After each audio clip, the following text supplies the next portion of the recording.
Dicen que no me acaricia. Dicen que no me acaricia. Con una mano machete. The question about what is duende, of course, is really unanswerable. But it is one of the elements of flamenco that without which there really isn't any flamenco.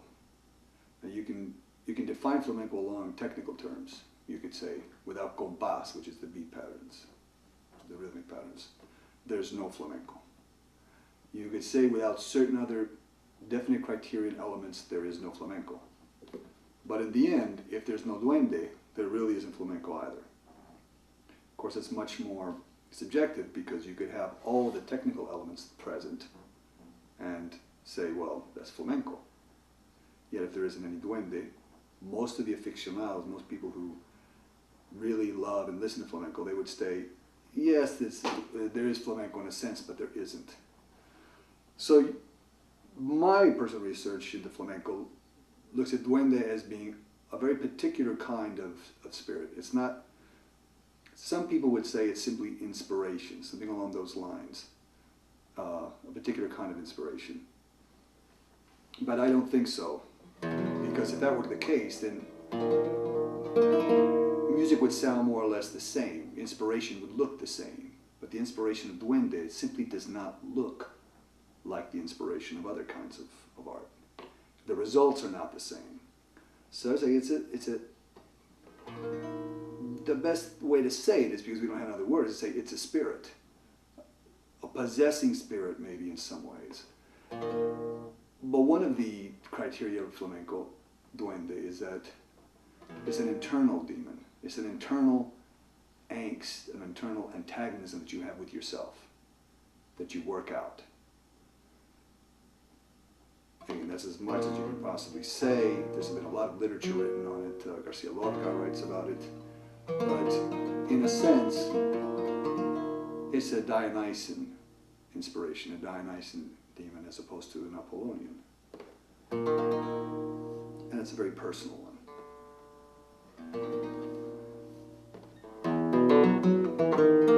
So when you see in the tablao, people will perform, and many people will say, well, there's no duende there, but it's technically very good. But then that works well, because the tablao is not really where duende is supposed to manifest anyways. It's supposed to manifest among a circle of aficionados and people performing, in which that's the purpose of their gathering. They're not there for any other reason but for duende to manifest. So other people might disagree with that, but that's basically where I see it.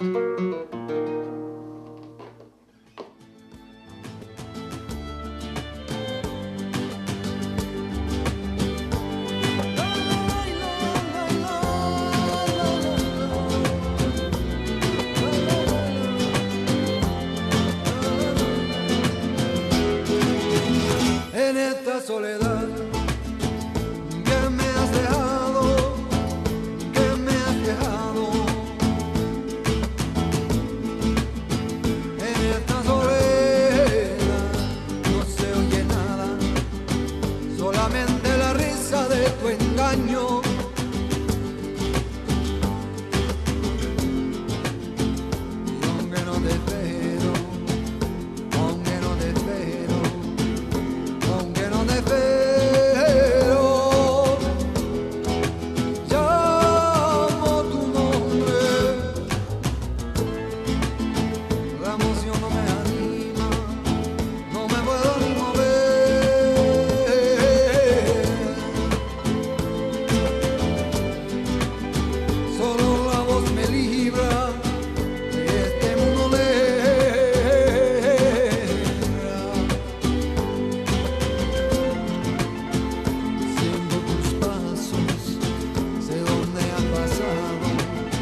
much of the folkloric music seems to be, it's without a doubt, a lot of Moorish, from especially the Al-Andalus court music. The Al-Andalus court music, composer named Ziriab, had a lot to do with forming what they call the Nauba, which is like a suite. It's a series of songs. They're all in the same, not key, but mode, Arabic mode, the same maqam. The link is like this. That music, as they were driven out of Spain, it was already very popular in North Africa, but the musicians of Andalusia, the specific traditions, the one from Granada, the one from Sevilla, the one from Cordoba, they went to North Africa and they kind of positioned themselves in different parts of North Africa. As the historians have been able to uncover, the different city schools, because this was pushed over hundreds of years. So you had different traditions based on where the people did their exodus to. These traditions are maintained almost exclusively by Sufi brotherhoods. So therefore, you have to assume that that was also the case when they were in Andalusia. We know, for instance, great philosophers who were in fact from Andalusia, Arabic and Jewish philosophers, Sufis. So it seems pretty obvious the music, as in much of the Arabic world, was in the hands of the Sufis. Now, once you make that connection, and then you see that certain fringe elements of flamenco especially, the problem is, as I see it, is that canteondo does not really translate into any of the forms that I've seen, or very much similarity into the Arabic music.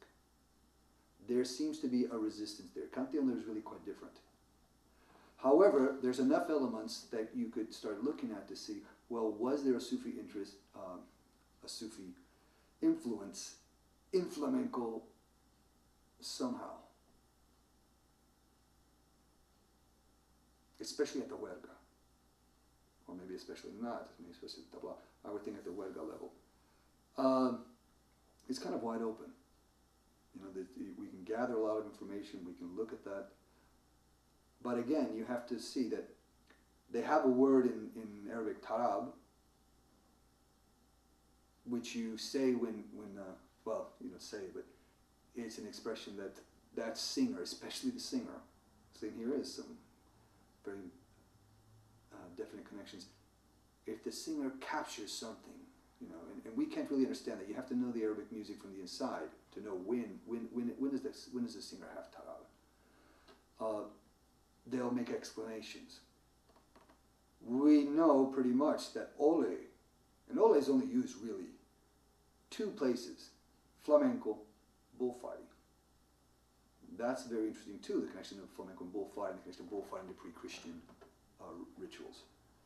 But if ole means Allah, and that's pretty much what everyone says, most of the scholars agree, it's a version of Allah, then you can understand that in flamenco, unlike other Western European musical traditions, well, it's not a Western European musical tradition. It's obvious. That practice of the audience, everybody participating, everybody making exclamations, everybody recognizing when something has happened, in flamenco, when there's duende. And true, when somebody just shows off and does a beautiful job of it, and there's nothing wrong with that, or great gracia, there's all the different exclamations. So there's a lot there to look at. It would be premature to say, does flamenco have anything to do with Sufism?